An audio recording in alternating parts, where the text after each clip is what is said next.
Artes escénicas son las artes destinadas al estudio y práctica de cualquier tipo de obra escénica, como por ejemplo el teatro, la danza y la música. La música del siglo XIX sobresale fundamentalmente dos movimientos estéticos terminantemente opuestos, romanticismo e impresionismo. La nueva sonata. Los grandes cambios producidos por la revolución indígena y las revoluciones burguesas ya no serían compatibles con las de la delicadez y la mesura del clasicismo. En Francia darían inicio a las guerras napoleónicas de la Tercera Coalición. Richard diseñaría una locomotora en 1804. En 1804, Beethoven compondría su sonata para piano número 21. Wallenstein, caracterizada por fuertes modulaciones atonales distantes bajo el tratamiento de enharmonización del séptimo grado.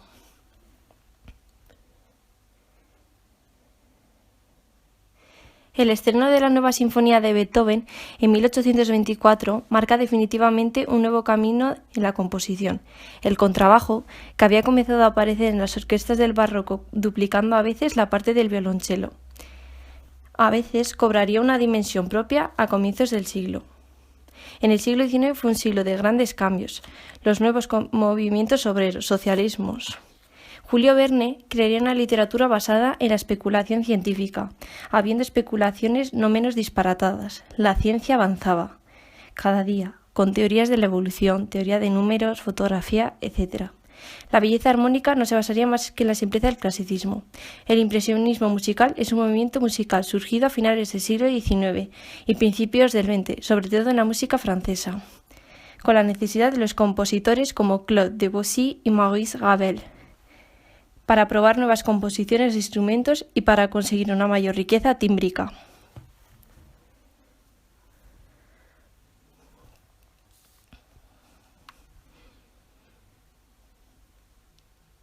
La música del siglo XX. Características. Rebelión contra la armonía. Liberación de las funciones armónicas. Ruptura de las cadenas propias de la armonía tradicional. Nuevas técnicas de composición. Los tonos mayores y menores fueron abandonados. Expresionismo. Como estilo de música del siglo XX. Atonalismo libre. Lenguaje musical no organizado. Uso del cromatismo. Suprime las cadenas y valora la disonancia.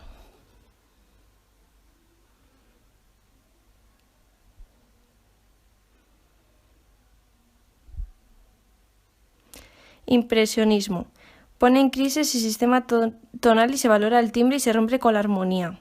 La música aleatoria, donde el principal exponente es John Cage, es música que suena igual cada vez, que se vuelve a interpretar. Está presente el azar como parte de la interpretación. Consiste en dejar parte de la obra para la improvisión del intérprete. Nacionalismo. Nace a mediados del siglo XIX, como una reacción al dominio de la música romántica alemana. Está basada en danzas medievales. Por romanticismo, nace a finales del siglo XIX y se aferran a la aventura, a la soledad e incluso un odio hacia sí mismos. Música electroacústica y concreta. Se basa en el desarrollo técnico de la música. Son sonidos grabados de instrumentos convencionales. Utiliza los sonidos del ambiente, como Pierre Boulez. Música fusión. Combina elementos de dos o más estilos musicales. Busca originalidad. Minimalismo. Música que funciona a partir de materiales limitados o mínimos. Compositores como Stevie Reich, John Adams y Philip Glass. Búsqueda de nuevos sonidos.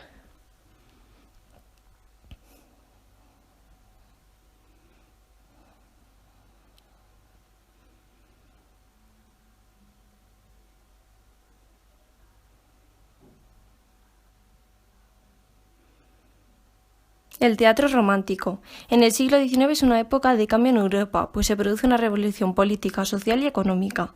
Para el teatro es un siglo de progreso. En primer lugar, en el arte de escribir teatro se buscaba un cambio y una mejora artística. Al mismo tiempo aparecen nuevos auditorios, el público formado por la burguesía y las capas populares. Los autores pasaron del clasicismo al romanticismo y de este al realismo. Aparece incluso a fin de siglo un teatro naturalista. Las características. Tema básico es el amor apasionado, ambiente medieval, la obra se divide en actos, se rechaza la regla de las 3 unidades, escenografía adquiere gran importancia, se da una mezcla de lo trágico y lo cómico, la finalidad no es educar, sino conmover, el lenguaje retórico y grandilocuente, tiene lugar una mezcla de prosa y verso. El héroe masculino suele ser misterioso y valiente, la heroína es inocente y fiel con su pasión intensa. La muerte es la liberación. Las obras de Friedrich Schiller, contemporáneo y gran amigo de Goethe, corresponden al movimiento Sturm und Drang, que preludió al romanticismo alemán y europeo. Fue durante toda su breve vida dramaturgo. En Francia, el romanticismo en el teatro llega con el escándalo por el estreno de Hernani, de Victor Hugo, en 1830.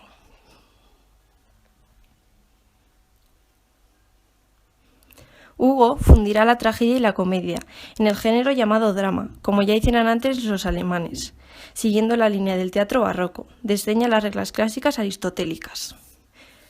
Un teatro más ligero y menos polémico representa el melodrama y el vodevil que entretiene la pequeña burguesía parisina. Alejandro Dumas, el hijo, que fue lanzado a la fama por su obra Las damas de las camelias, llevada a la ópera por Verdi como La Traviata.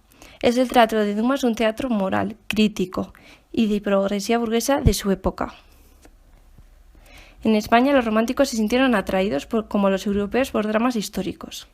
El teatro realista y naturalista, en la segunda mitad del siglo XIX, está denominado por dos tendencias. El realismo, que en teatro presenta un lenguaje cotidiano y familiar, y sus personajes no solo hablan de forma natural, sino que poseen una psicología de seres comunes, representados sobre el escenario.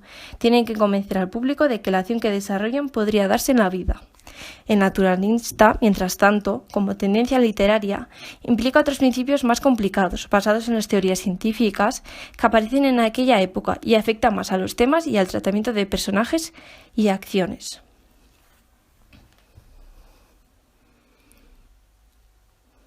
En el naturalismo, los seres humanos están gobernados por las leyes y por la influencia del medio. El autor precursor del naturalismo fue Georg Büchner.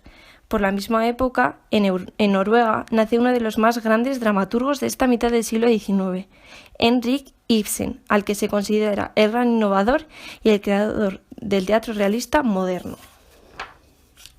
La obra de Ibsen se ajusta al concepto de la obra bien hecha. La estructura interna y externa encajan perfectamente, con una gradación ascendente de la tensión dramática y una distribución siempre equilibrada de fuerzas psicológicas.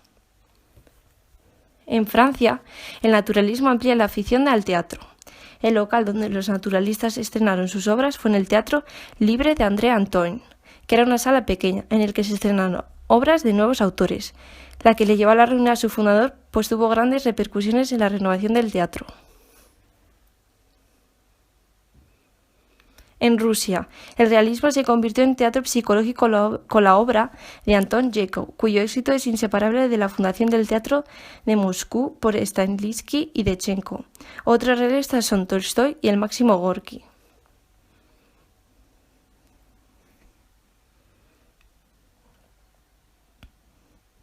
En Inglaterra aparecen dos dramaturgos realistas de importancia. Oscar Wilde cautivó al público londinense con sus comedias de alta sociedad. Su obra que le llevó a la culminación fue La importancia de llamarse Ernesto.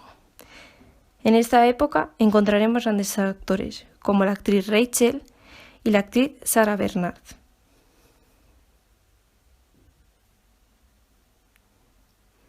El teatro del siglo XX. Viene marcado por dos fechas fundamentalmente en su primera mitad: el inicio y el fin de las guerras mundiales. Ya vimos cómo a partir del siglo XIX el arte escénico experimenta un enorme avance en varios aspectos. Esto no va a cambiar el siglo XX, sino que más bien se acentúan estos avances. Los aspectos son los siguientes: avance en la técnica y la profesionalización de los actores, escenografías y vestuario preciso. Avances técnicos en maquinaria. Conciencia del teatro como vínculo de transmisión de ideas. Gran desarrollo de la teoría teatral. Concepción del teatro como un espectáculo total, que requiere la implicación de las diferentes artes visuales, espaciales y auditivas, así como las disciplinas filosóficas y psicológicas, en la preparación del actor. Al anterior desarrollo del teatro como totalidad se opone una corriente que busca un teatro esencial y la esencial de lo teatral. Visto lo anterior, se evidencia que el teatro XX va a representar la continuación y consolidación del avance de las técnicas e ideas surgidas en el siglo XIX. La moda de pequeños teatros da paso a una corriente de los grandes espectáculos para masas, debido sobre todo a la Revolución Rusa de 1917. De estos poderes se favorecen espectáculos multitudinarios. La característica principal del siglo XX, sin embargo, será la gran variedad de estilos, tendencias, ideologías y corrientes teatrales al mismo tiempo.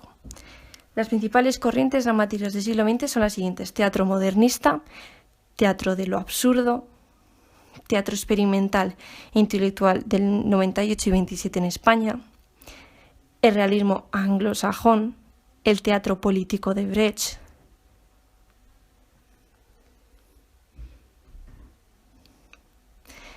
el antiteatro de Pirandello,